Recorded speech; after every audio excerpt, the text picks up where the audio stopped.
C'est un scandale sans précédent qui secoue le petit village de Saint-Bazier dans le Var. L'adjointe au maire vient d'être arrêtée pour séquestration. La mise en examen de cette citoyenne particulièrement respectée suscite la consternation. Comment Anne-France, 51 ans, en est-elle arrivée là? Est-elle vraiment coupable des faits dont on l'accuse? Retour sur une affaire qui a fait grand bruit.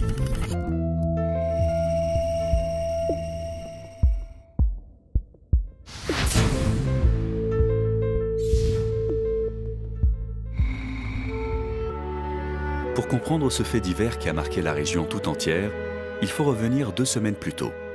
Anne-France vit depuis toujours à Saint-Bazier. Allez, enfin arrivée. Allez, rentre. Et aujourd'hui, elle accueille chez elle Mélissa, sa petite sœur. Mais non, tu es fatiguée, faut que tu te reposes. Oh, pas si fatiguée que ça, et puis je fais que dormir. Bah si, regarde comme t'es couverte. Allez, t'as froid. Cette dernière, ayant passé 6 mois dans un hôpital psychiatrique pour soigner sa dépression, est ravie que sa grande sœur lui ouvre son foyer. Ah là là, on n'est pas bien comme ça? Oh oui. C'est Anne-France. Je voulais te dire merci d'avoir gardé les fils pendant que j'étais à la clinique. Ça va, t'inquiète pas avec ça. La famille, c'est fait pour ça. J'imagine que t'as pas eu le temps de regarder pour trouver un appartement. Non, pas encore, mais promis, on reste que quelques jours et je trouverai. Anthony et Géry sont dans leur chambre, ils font la sieste. Mais non, tu sais, ils sont partis en classe verte. Ils rentrent en fin de semaine. Pourquoi tu me l'as pas dit? Bah, t'as dormi tout le trajet. T'as le numéro de la classe verte, je peux les appeler? Mais oui, tu les appelleras. En attendant, monte te reposer un peu. Anne-France s'était vraiment inquiétée pour moi. Elle avait tout fait pour bien m'accueillir. Il faut dire que depuis le décès de mon mari, je m'étais complètement laissée aller. J'étais même tombée en dépression. Heureusement qu'elle était là, je pouvais compter sur elle. Elle avait gardé mes enfants pendant ces 6 mois. Enfin, elle et sa fiancée Gaëlle. En effet, Anne-France est en couple depuis près de 15 ans avec Gaëlle. Cette dernière a accepté d'accueillir les enfants de Mélissa sous leur toit, même si la situation n'a pas toujours été de tout repos. Oh là là, c'est vrai qu'ils sont durs parfois. J'espère qu'ils vous ont pas trop fait embuter, hein. Non, surtout pas. Puis les garçons, c'est comme ça remue, c'est normal. Faut dire qu'Anne-France a une vision bien à elle de l'éducation. Toujours à les solliciter, à être sur leur dos, à leur proposer des activités constamment. Tu pouvais plus t'en passer, hein? Ouais, bah eux, ils sont adorables, hein. Oui, mais j'espère qu'on va passer un petit peu plus de temps ensemble maintenant que Mélissa est rentrée. De toute façon, vous allez bientôt en être débarrassés. Le temps que je trouve un appart et on est parti. Puis maintenant que je suis là, je vais pouvoir m'en occuper. Non, il faut que tu te reposes aussi, hein. Je suis encore là, je peux m'en occuper. Tu vois? Elle peut plus s'en passer. Et moi dans tout ça? Tu n'existes plus? C'est sûr que d'avoir les enfants pendant 6 mois, ça avait tout chamboulé dans notre vie. Anne-France consacrait toute son énergie, tout son amour. Mais en même temps, de la voir aussi maternante, c'était rassurant. Parce que depuis qu'on était ensemble, on avait déjà évoqué plusieurs fois l'idée d'adopter un enfant. Je sentais bien que ça lui faisait peur, mais on avait déjà déposé un dossier. Et du fait que ça se passe bien comme ça avec les garçons, je me disais que ça pouvait l'avoir définitivement convaincue. Si la relation de couple qu'entretiennent les 2 femmes n'est plus un secret pour leurs proches depuis bien longtemps, Anne-France s'est tout de même gardée d'en parler à Jacques, son nouvel ami. Alors? Fraîchement arrivé dans le village, ce pharmacien a tout de suite ressenti pour elle une affection particulière. Ouais, tu vas pas vivre en colocation avec ta vieille copine jusqu'à ta mort. J'aime bien mon indépendance. Je suis habituée, tu sais, à vivre comme ça maintenant, hein. Et quand t'auras trouvé l'homme de tes rêves? Moi, par exemple. Mais quoi? T'auras pas envie de vivre avec? On verra le moment venu. Mais attends, pour l'instant, on est qu'amis, non? On se voit quand même pas mal. Oui, c'est vrai. J'aime bien passer du temps avec toi. À chaque fois, c'est des moments délicieux, mais je sais pas. Tu sais, moi, il me faut beaucoup de temps pour savoir ce que je veux. Je suis comme ça. Ah ouais. T'es une femme. Ah oui. Mais dans le fond, c'est toi qui as raison. Le meilleur, c'est ce qui se passe avant. Laissons-nous un peu de temps. Ouais. Qu'est-ce qu'il y a, ça va pas? C'est d'avoir gardé les enfants, tu sais, de Mélissa, plus le travail à la mairie. Je suis exténuée, j'arrive plus à dormir. Tu veux que je te donne de l'homéopathie? Ça marche très très bien. Non, j'ai essayé, ça marche pas. Il me faut quelque chose de plus fort. Des somnifères? Oui. Ouais. Attention, faut pas en abuser, hein. Non, non, mais ce sera juste passager. D'accord. D'accord. Et si on partait un week-end? Je travaille pas samedi. Ce samedi-là? Oui. Je peux pas. Je sortais d'un divorce compliqué. Et parmi les clientes de la pharmacie, j'ai tout de suite repéré Anne-France. Un coup de foudre. Oui, il n'y a pas d'autre mot. Mais c'était quelqu'un de très attaché à sa liberté. Et comme ma connaissance, elle n'avait jamais vécu avec un homme, je me suis dit que j'avais peut-être une chance. Mais pour l'heure, ce n'est pas avec Jacques qu'Anne-France envisage l'avenir. Dis donc, ça fait combien de temps qu'on parle d'adopter un enfant? Des années. Et de se dire que ça y est, la procédure est lancée, qu'on a déposé notre dossier. C'est génial, non? Ouais, enfin, c'est pas gagné, tu sais. On est un peu vieille. Non, mais l'âge, ça compte. Tu sais, pour adopter. Vraiment. Sois pas défaitiste, je suis sûre que ça va très bien fonctionner. Et puis, avec les enfants de Mélissa, là, on est super rodés. Oui, c'est vrai. C'est vrai qu'on a envie de les rendre heureux. Tu vois, c'est ça, être parent. C'est vouloir les protéger, vouloir leur bien.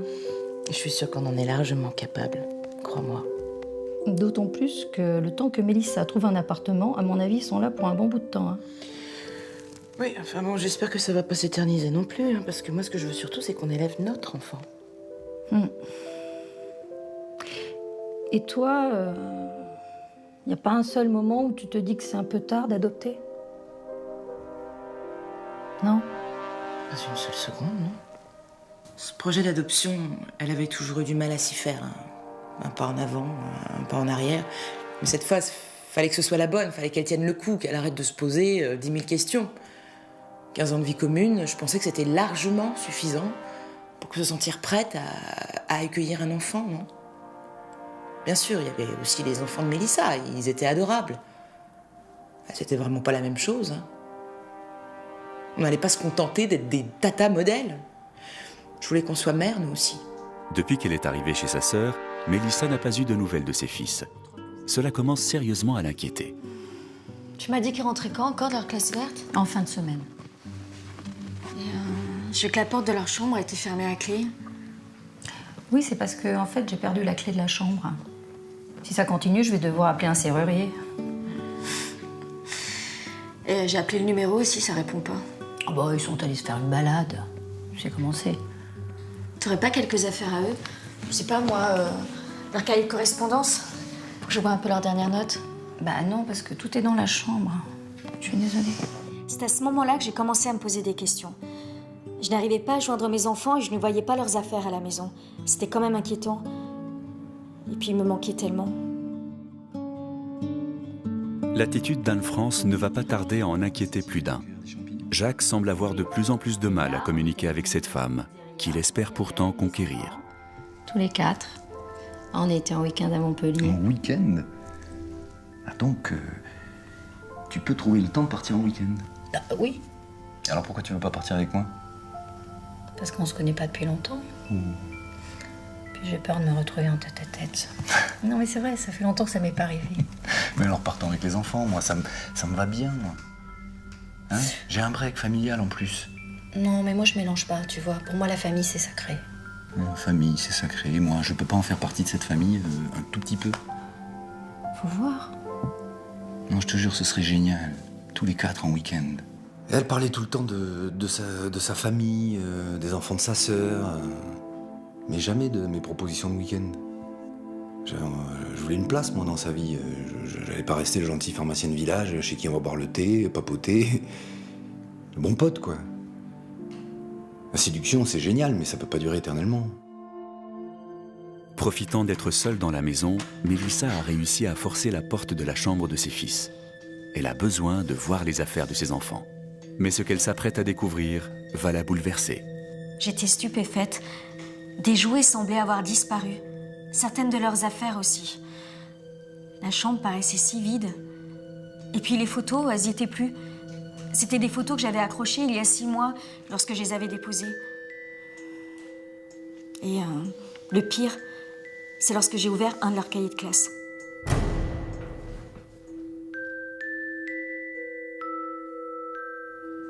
Qu'est-ce que ça veut dire?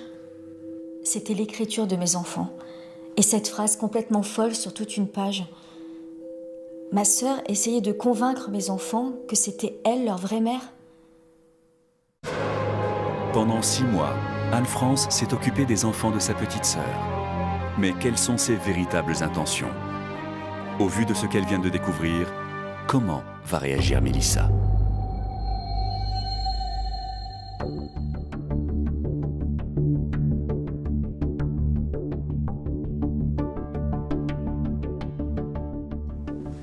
Ah, où t'as trouvé ça? À ton avis? Dans la chambre? Mélissa ne peut pas garder ce qu'elle vient de découvrir pour elle et souhaite s'en expliquer avec sa sœur. Tu joues à quoi, Anne-France? C'est quoi, ça? Ah bah dis donc, au moins ces deux-là, ils aiment leur tata, hein. Ils sont trop mignons.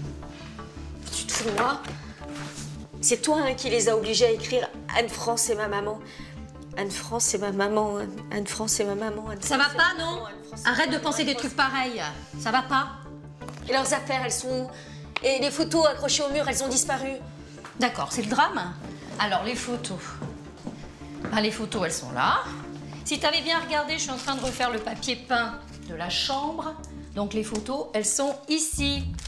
C'est ça. C'est tout. C'est quoi le problème? Je veux les voir maintenant.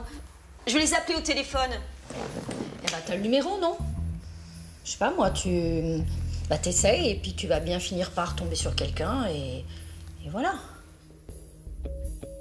J'étais complètement perdue. C'était ma sœur. Et j'étais en train de la soupçonner d'avoir kidnappé mes enfants. Et en plus, elle avait réponse à tout. Elle avait peut-être raison. Et puis, c'était moi qui allais pas bien. Mélissa n'est pas la seule à se poser des questions sur les réelles motivations d'Anne-France. Ce jour-là, alors qu'il est 7 h du matin, Gaëlle est particulièrement agacée par le comportement de sa compagne. T'as dormi où, là? T'étais avec qui? Avec Jacques. Jacques. Mais ça se produira plus, hein, t'inquiète pas. Tu recommences. Tu peux pas t'empêcher d'avoir une relation avec des hommes? Je te dis qu'il s'est rien passé. On a juste parlé toute la nuit. C'est tout. Tu me crois? Je sais pas. Je suis plus. On n'était pas un jeune couple avec Anne-France, on avait déjà connu les hauts et les bas de la vie. On s'était déjà pardonné des petits écarts l'une et l'autre, alors j'allais pas rompre maintenant. Tout ça parce qu'elle passait un petit peu de temps avec un homme. Mais tout de même, ça faisait mal. Et j'étais bien décidée à tout faire pour qu'elle ne voie plus ce Jacques. Gaëlle, qui a suivi Jacques à la sortie de la pharmacie, débarque chez lui avec la ferme intention d'avoir une explication. Vous êtes l'ami d'Anne-France? C'est ça. Enchanté. Y a rien de grave, j'espère? Rien de grave, pour le moment. Mais je veux plus que vous la voyiez, c'est compris? Comment ça? Au cas où vous n'auriez pas remarqué, Anne-France et moi, on est ensemble, et ce depuis bientôt 15 ans. Alors, c'est pas un nouvel arrivant au village qui va tout faire voler en éclats, ok? Mais qu'est-ce que vous me racontez, là? C'est quoi cette histoire? Pour votre information, Anne-France n'a jamais su rester bien longtemps avec un homme. Alors, si vous ne voulez pas souffrir, je vous conseille de prendre vos distances. Attendez, vous êtes la petite amie d'Anne-France? C'est ça. Anne-France aimait une femme. Sincèrement, je pensais que Gaëlle n'était que sa colocataire. J'aurais jamais imaginé que ces deux femmes puissent vivre en couple. Jouer de vieux jeu, je sais pas. Enfin, tout ça, ça voulait dire qu'Anne-France se moquait de moi depuis le début. Elle savait pertinemment que notre relation n'allait nulle part. Alors pourquoi toutes ces soirées, à passer à se séduire, à se courtiser? Tout ça pour ça? Et Jacques n'est pas au bout de ses déconvenues. Et vous avez couché ensemble cette nuit? Non, pas du tout, non. Vous avez couché ensemble cette nuit? Non, Anne-France est restée avec moi une partie de la soirée et puis elle est partie tôt, je sais pas, 23 h. Puis pour tout vous dire, on n'a jamais eu de relation sexuelle avec Anne-France. Vous dites qu'elle est partie à 23 h? Ah oui, elle devait vous retrouver. Enfin, elle a reçu un texto de vous. Enfin, je sais pas, c'est ce qu'elle m'a dit. Je lui ai envoyé aucun texto et elle est rentrée ce matin qu'à 7 h. Mais alors, où est-ce qu'elle a passé la nuit? Ah bah ça, j'en sais rien, mais j'aimerais bien le savoir. Qu'est-ce qui lui est arrivé? Elle avait des amants partout, quoi. Une première partie de soirée chez Jacques, puis une virée nocturne chez un autre. C'était donc ça sa vie en ce moment? Avec combien d'amants là? Et pourquoi tous ces mensonges? J'étais plus assez... quoi pour elle? Pour qu'elle me cache ainsi sa vie? Jacques, lui aussi, n'en peut plus de tous ces mensonges. Il a convoqué Anne-France chez lui pour avoir une explication. Pourquoi tu m'as pas dit que tu vivais déjà en couple? Bah parce que, tu sais, avec Gaël, c'est en train de se terminer. Tu le gardes pour toi, mais je suis plus du tout sûre de mes sentiments pour elle. Et je suis tellement bien avec toi. Mais cette nuit où tu étais? Il paraît que t'es rentré au petit matin. J'ai marché. J'avais besoin de réfléchir. Jacques. Je suis prête. Tu es sûr? Oui.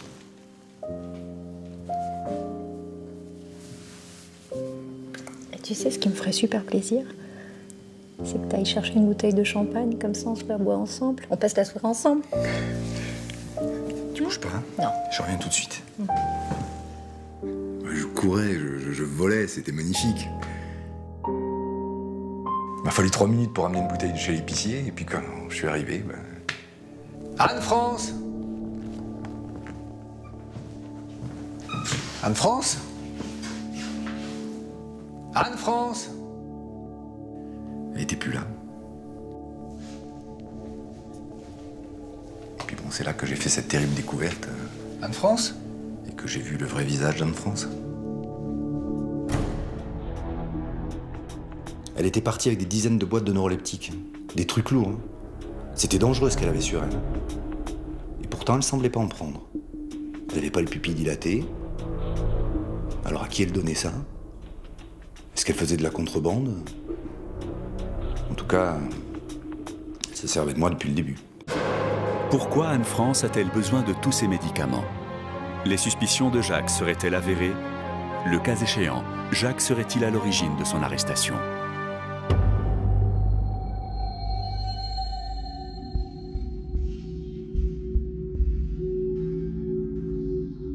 Si Jacques se demande ce que Anne-France peut bien faire de tous ces neuroleptiques, Mélissa, elle, ne va pas tarder à le découvrir. Ça va? T'as l'air inquiète? Non, ça va, ça va. Allez, on se boit un petit thé, puis après j'y vais, hein? Hop, allez. Tu sais, je peux rester toute seule, y a pas de problème. Oui, y a pas de souci. Bon, on prend un thé, ok? Tu vas à côté? Je te l'amène, hein? Tout de suite.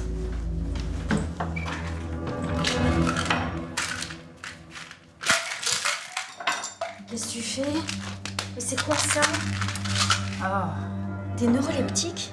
Oui, voilà, parce que t'en as besoin. T'es vraiment dans un état épouvantable. La nuit, tu te lèves, tu mets le feu à la maison. Je peux pas te laisser comme ça. Les enfants peuvent pas te voir comme ça, tu comprends? Mais t'as pas le droit de me faire prendre des trucs contre ma volonté, puis c'est peut-être dangereux, ça. Non, j'ai demandé au médecin, il me les a conseillés. C'est pour ça que j'arrête pas de dormir depuis que je suis ici. Bon, allez, va te reposer. Ne me touche pas, lâche-moi. T'as pas le droit de me faire prendre des trucs. Tu changeras jamais, hein. À toujours vouloir choisir ma place qui est bon pour moi. Depuis qu'on était petite, elle avait toujours voulu diriger ma vie. C'est vrai que c'était ma grande sœur, qu'elle avait souvent raison. Mais là, c'était n'importe quoi. Me faire prendre des médicaments sans me demander mon avis. Elle m'empêchait d'être lucide. Elle me manipulait. Gaëlle, elle non plus, ne tolère plus le comportement d'Anne-France. Cette nuit, sa compagne s'est à nouveau absentée sans raison. Gaëlle en a profité pour fouiller l'appartement. C'est quoi ce dossier? Et ce qu'elle a découvert va bouleverser à jamais la vie du couple. Tu l'as vraiment déposé, notre dossier de demande d'adoption? Eh oui. Et comment tu m'expliques que l'original soit caché dans les dossiers de la mairie? Bah parce que j'ai dû envoyer la copie et garder l'original. Et tu crois que je vais te croire? Alors que tu me caches toute ta vie en ce moment, que tu t'absentes régulièrement la nuit. Tu me mens sur toute la ligne, c'est ça? Tu sais ce que je pense? Je pense que t'as jamais voulu adopter parce que t'as quelqu'un d'autre dans ta vie. C'est aussi simple que ça. À vous? Gaëlle, je suis désolée, mais je peux pas adopter.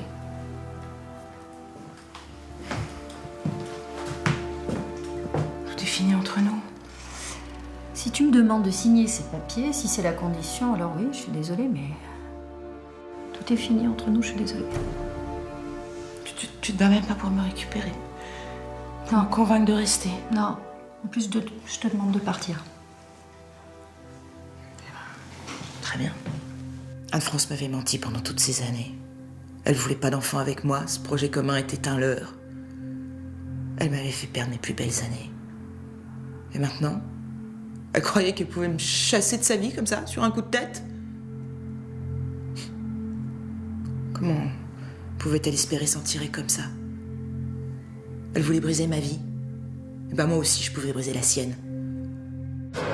Demain, Anne-France sera menottée et arrêtée par la police. Que signifient les menaces de Gaël? Détient-elle des informations compromettantes sur son ex-compagne? Jacques et Mélissa, quant à eux, sont-ils vraiment au bout de leur surprise?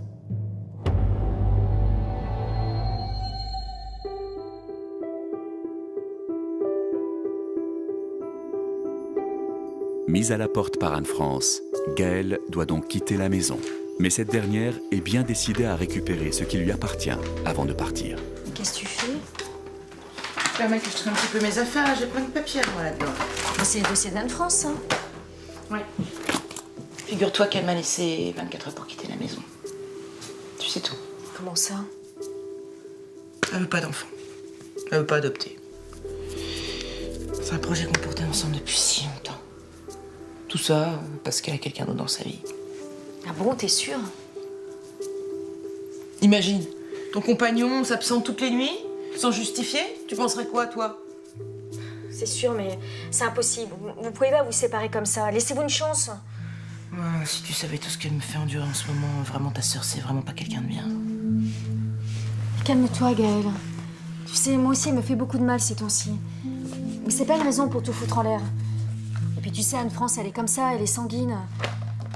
Et elle fait des erreurs. Mais dans le fond, je t'assure que c'est vraiment quelqu'un de bien.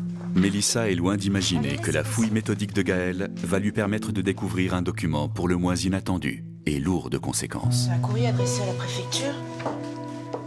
Ta sœur demande ta mise sous tutelle pour démence. Quoi?